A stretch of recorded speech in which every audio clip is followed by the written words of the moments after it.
Everyone, स्वागत आहे तुमचं स्वप्नालीच्या नवीन ब्लॉगमध्ये। दिवसाची मस्त अशी सुरुवात झालेली आहे।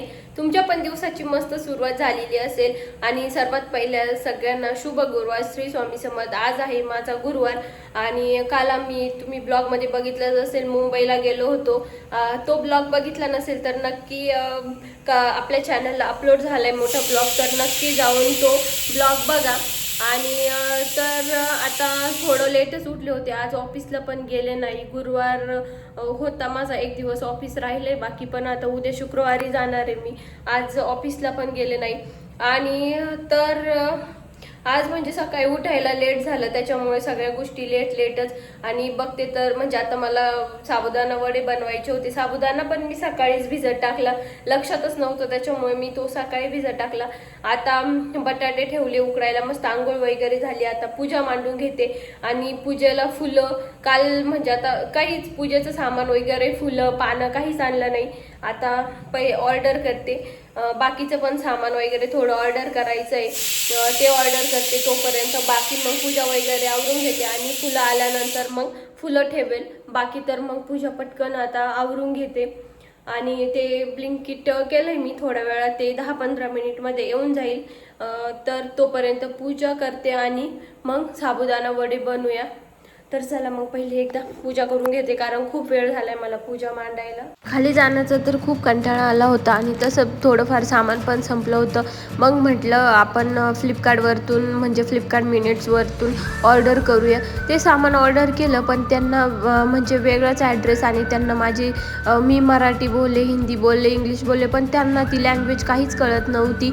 म्हणजे ते बहुतेक साऊथचे होती की काय माहिती, जे डिलिव्हरी बॉय होता तो, त्यांना काहीच कळत नव्हतं। ते डायरेक्ट म्हणजे 200-300 मीटरवरतीच पुढे होते, पण त्यांना ऐन वेळेस म्हणजे मी किती वेळेस त्यांना म्हटले पाठीमागे या, पण त्यांना काहीच कळत नव्हतं। मग शेवटी मी डायरेक्ट म्हटलं नको ऑर्डर, कारण सारखं 50 वेळेस तेच बोलून मला पण कंटाळा आलेला होता। मी आणि अक्षरशः रोडवर 15-20 मिनिट पण उभे होते। त्यांना म्हटलं अहो काका, मी 10-15 मिनिटपासून इथं उभे आहे, तुमचं काय चाललंय म्हटलं, फक्त फोन करता आणि विचारता कुठे तुम्हाला एकदा पाठीमागे या असं कळतं की नाही। त्यांना काहीच समजत नव्हतं, ते काय पाठीमागे येण्यासाठी तयार पण नव्हते। त्यांना म्हणजे मी काय बोलते हे काहीच त्यांना समजत नव्हतं। मग फायनली म्हटलं जाऊ दे, ऑर्डर कॅन्सल करा। आणि शेवटी मी फोनच उचलले नाही त्यांचे, कारण काय करणार आपण 50 वेळेस सांगून पण त्यांना लोकेशन समजतच नव्हतं। तर आणि ते नवीन असू शकतं, पण मग आपण किती ॲडजस्ट करणार। मग शेवटी मी त्यांना म्हटलं ऑर्डर कॅन्सल करा, आणि शेवटी मग मी ब्लिंकिट केल्यानंतर मग म्हटलं तोपर्यंत 15-20 मिनिट आहे डिलिव्हरीसाठी, तर तोपर्यंत पूजा वगैरे मांडून घेऊया। आणि फुलं आणि आंब्याची पानं बाकी होते, तर ते आल्यानंतर मग आपण ते कलश वगैरे आणि फुलं वगैरे सगळं ठेवून देऊया। मग फायनली ते आलं आणि त्यानंतर मी पहिले पूजा मांडून घेतली, कारण आज खरंच खूप उशीर झाला होता। सकाळी पण मी जरासं लेटच उठले, तब्येत बरोबर नसल्याने मला थोडंसं लेटच झालं उठायला, त्याच्यामुळे मग म्हटलं चला जेवढा उशीर झाला तेवढा आता संध्याकाळी 3-4च्या दरम्यान आपण वाचूया। तसं 4-5ला वाचल, कारण दुपारी पण झोप घ्यावी लागेल, कारण गोळ्या घेतल्या त्याच्यामुळे इतकी भयंकर झोप येते ना की बस। त्याच्यामुळे मग पटकन मी सगळ्या गोष्टी आवरल्या आणि तोपर्यंत डिलिव्हरी डोअर स्टेप असते, त्याच्यामुळे काही टेन्शन नाही। पटकन मग गेले, ती डिलिव्हरी घेतली आणि त्यानंतर मस्त फ्रेश फुले आलेली होती।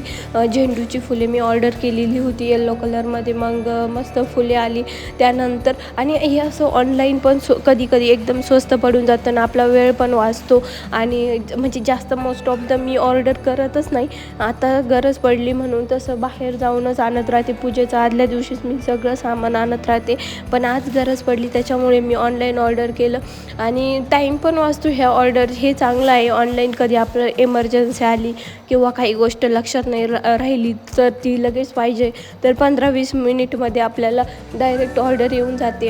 आणि पटकन सगळी पूजा मांडून घेतली, कळस पण मांडून घेतला आणि थोडीफार छोटीशी एकदम रांगोळी काढायची होती। आणि जी पाठीमागची रांगोळी होती ती पाठीमागच्या गुरुवारची होती, ती मला आवडली, त्याच्यामुळे मी काही ती पुसलीच नव्हती। मग आता ती पूर्ण सगळं साफ करून घेतलं, भरून घेतलं आणि त्यानंतर छोटीशी एकदम म्हणलं चला आता रांगोळी काढूया, कारण रांगोळी काढल्याशिवाय एकदम म्हणजे असं चांगलंच वाटत नाही, असं एकदम रांगोळीने काहीतरी वेगळाच लूक येतो।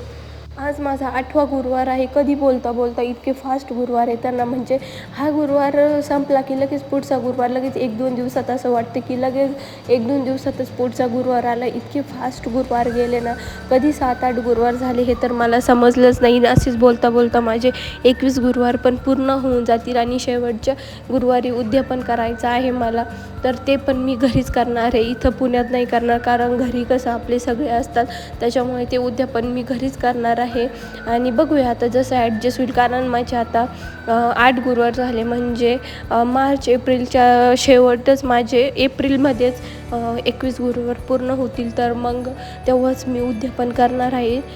घरी कसं सगळ्या गोष्टी अवेलेबल असतात, जे आहे ते. परत कुणाला जर बोलवायचं असेल तर सगळे तिथं येऊ शकतात. तसं इथं नाही ना, पुण्याला जर आपल्याला शेजारचे हे तेच बोलावे लागतात आणि जास्त कुणी इथं ओळखीचं पण नाही आहे. आणि सगळ्याचे बाहेरचे जे आपले महाराष्ट्रीयन तर मला एकदम कमी दिसले ह्या सोसायटीमध्ये, त्याच्यामुळे एवढी जास्त ओळख पण नाही. एकीचीच ओळख झाली आहे, ती आहे महाराष्ट्रातली, म्हणजे ती येवला साईडचीच आहे, ती माहीत आहे, ती ओळखीची आहे. पण बाकीच्या तर जास्त कोणी ओळखीच्या नाही, त्याच्यामुळं मग म्हटलं चला आपलं जसं पॉसिबल होईल तसं करूया. मला अक्कलकोटला जाण्याची इतकी इच्छा होती आहे ना, काल परवापासून काय झालं आहे काय माहिती, असं वाटतंय की अक्कलकोटला जावं, स्वामींचं दर्शन घ्यावं, पण काही म्हणजे मला असती सुट्टी, पण असं ॲडजस्टच होत नाही आहे. की स्वामींकडे केली आहे मनापासून इच्छा की मला अक्कलकोटला बोलवा ह्या महिन्यात तरी, किंवा पुढच्या महिन्यात कधी पण बोलवा, पण लवकरात लवकर बोलवा. बघू आता स्वामींची काय इच्छा आहे, कारण स्वामींच्या म्हणजे जेव्हा स्वामी बोलवतात तेव्हाच आपण अक्कलकोटमध्ये जातो. नाहीतर आपली कितीही इच्छा असली, आपण किती जाण्याचा प्रयत्न केला तरी काही ना काही कारणास्तव ते आपले प्लॅन पूर्ण फ्लॉप जातात. आणि जेव्हा स्वामी पूर्ण मनापासून बोलवतात तर तेव्हाच आपल्याला जाण्याचं, म्हणजे खरंच खूप वेळ झाले असं की ऐनवेळेस प्लॅन कॅन्सल झाले किंवा असं काही खूप गोष्टी झाल्या आहे.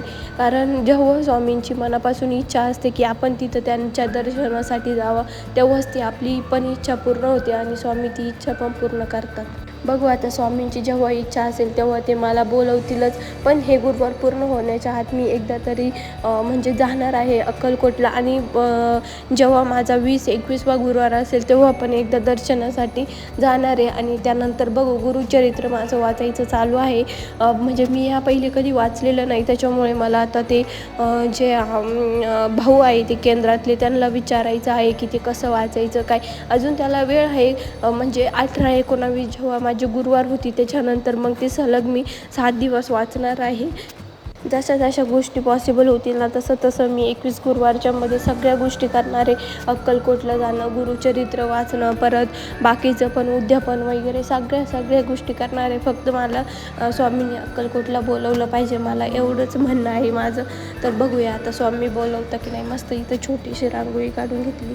जेव्हा रांगोळी काढायची असते ना तेव्हा अजिबातच काही गोष्टी म्हणजे समजत नाही, आणि जेव्हा नाही काढायची तेव्हा इतक्या गोष्टी असं वाटतं की अशी रांगोळी काढू तशी काढू. जेव्हा काढायची वेळ येते ना तेव्हा अक्षरशः काहीच कळत नाही.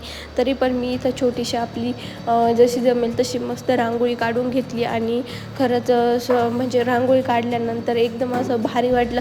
आणि त्यात माझा माचीस बॉक्स संपला आहे, माचीसच सापडत नव्हती, त्याच्यामुळं मग इथं मी दिवा लावू शकले नाही. आणि मला आता ऑर्डर करायचं पण लक्षात नाही राहिलं. म्हणजे ऑर्डर झाल्यानंतर मग लक्षात आलं की माचीस संपली आहे आणि आज सगळं बंद असल्यामुळे दुकान पण चालू नाही. मग म्हटलं चला जाऊ द्या, थोड्या वेळाने आणल मी खाली जाऊन.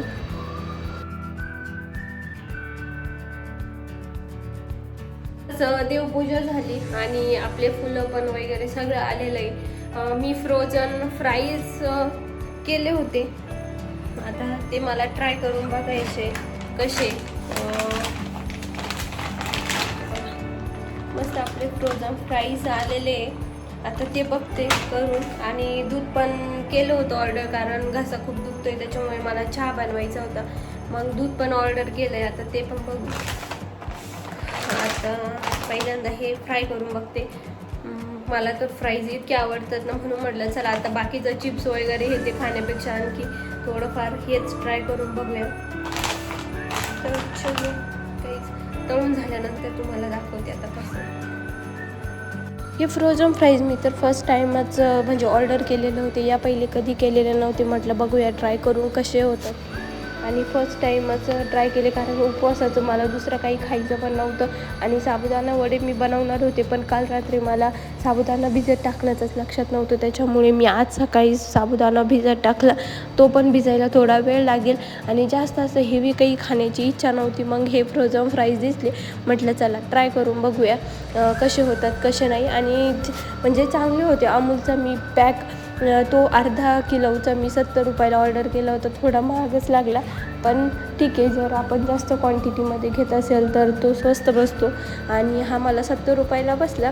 तर ते फर्स्ट टाईम होतं, म्हटलं जास्त क्वांटिटीमध्ये घेतलं आणि जर ते ठीक नाही निघालं तर उगाच नको प्रॉब्लेम. आणि बघत होती की यात कोणते कंटेन आहे, म्हणजे कधी कधी त्याच्यावरतून असा मैदा पण असतो ना, तर म्हटलं नको आपला उपवास मोडायला, म्हणून बघत होती की काय काय आहे. तर काही नाही, त्याच्यात बटाट्याचे चिप्स होते आणि त्यानंतर थोडंफार ऑइल यूज केलेलं होतं. मग मस्त तेल गरम करून घेतलं आणि थोडंफार म्हटलं चला आता खाण्यापुरते आपण मस्त फ्राईज तळून घेऊया. साबुदाण्याची पण तयारी केलेली होती, पण मला इतकं कंटाळा आलेला होता ना, आणि तब्येत पण ठीक नसल्याने मला अजिबात उभंच राहत नव्हतं. पण कसं तरी मी हे म्हटलं थोडंफार खाऊन घेऊया, कारण गोळ्या घेतल्या ना मग आणखीन त्रास होतो आणि झोप पण इतकी येत होती ना. आता मी डायरेक्ट हे खाऊन डायरेक्ट झोपून घेणार आहे. परत मला 3-4च्या दरम्यान उठायचं आहे, कारण मग नंतर परत पारायण वाचायचं आहे. आणि मला तर खरंच अक्षरशः म्हणजे आज बसवणारच नाही, पण गोळ्या घेतल्यानंतर थोडं ठीक वाटेल म्हणून मी पटकन गोळ्या घेतल्या. म्हटलं पारायणामध्ये नको काही अडथळे येण्यासाठी. तर मग पहिले फ्राईज खाऊन घेते आणि त्यानंतर मग झोप 1-2 तास मस्त झोप घेईल. 3-4च्या दरम्यान उठून मस्त कडक चहा घेईल, कारण मी दूध पिशवी पण ऑर्डर केलेली होती. थोडासा घसा दुखतोय म्हटलं नको परत हे, मग मस्त दूध पिशवी ऑर्डर केली. शक्यतो तर तुम्हाला माहीतच आहे, मी दूध कधीच ऑर्डर करत नाही. जेव्हा घरून येते तेव्हाच घेऊन येते 1-2 बॉटल. त्याच्या व्यतिरिक्त मी तर कोरा चहा घेते किंवा मग ऑफिसला गेल्यानंतर ऑफिसमध्ये कॉफी वगैरे चहा घेतच असते. पण आज माझा मूड झाला, म्हणजे घसा खरंच दुखत होता, मग असं चहा घेण्याचा मस्त अद्रकवाला. म्हटलं चला जाऊ दे, आजच्या दिवस एकदा दूध पिशवी ऑर्डर करूया. आणि मग त्यानंतर दूध पिशवी पण ऑर्डर केलेली होती, बाकी पण सामान ऑर्डर केलेलं होतं. इतके छान खरंच मस्त आहे हे फ्राईज, इतके कडक भारी झालेले होते ना, एकदम क्रिस्पी झालेले होते.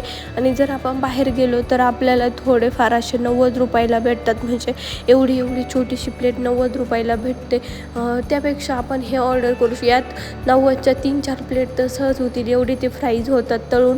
मी थोडेफारच तळले. तुम्ही पण म्हणजे बाहेर पैसे घालण्यापेक्षा आपण घरी, आणि तिथलं ऑइल वगैरे सगळं ते सारखं यूज करत असतात, त्याच्यामुळे ते पण ठीक नसतं आपल्या म्हणजे आम्ही त्या दिवशी आता मुंबई एअरपोर्टवरती BK बर्गर किंगमध्ये जे फ्राईज घेतले ना, त्याच्यानंतर 1-2 तासानंतर आपोआप घशात असं म्हणजे घसा तडतडायला सुरुवात झाली. खरंच इतके बोगस करून रेडी आहे. त्यावरती थोडी मिरची पावडर आणि थोडंसं मीठ टाकलंय आणि ते आता मिक्स करायचे. इतके कडक छान बनतंय ना, एकदम भारी.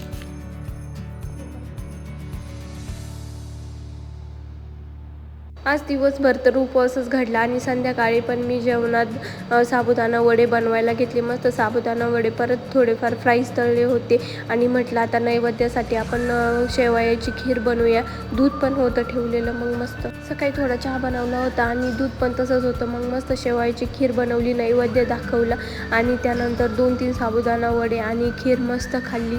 छान असा दिवस गेला. आज माझा 8वा गुरुवार एकदम भारी गेला. आणि असंच स्वामींची कृपा सदैव असो, हीच माझी मनापासून इच्छा होती. सगळं असं छान झालं. फक्त थोडंफार आता झालं, वेळ झाला सकाळी मला पूजेला वगैरे, पण सगळ्या गोष्टी छान झाल्या. मस्त असा दिवस गेला. Thanks for watching. चलो बाय.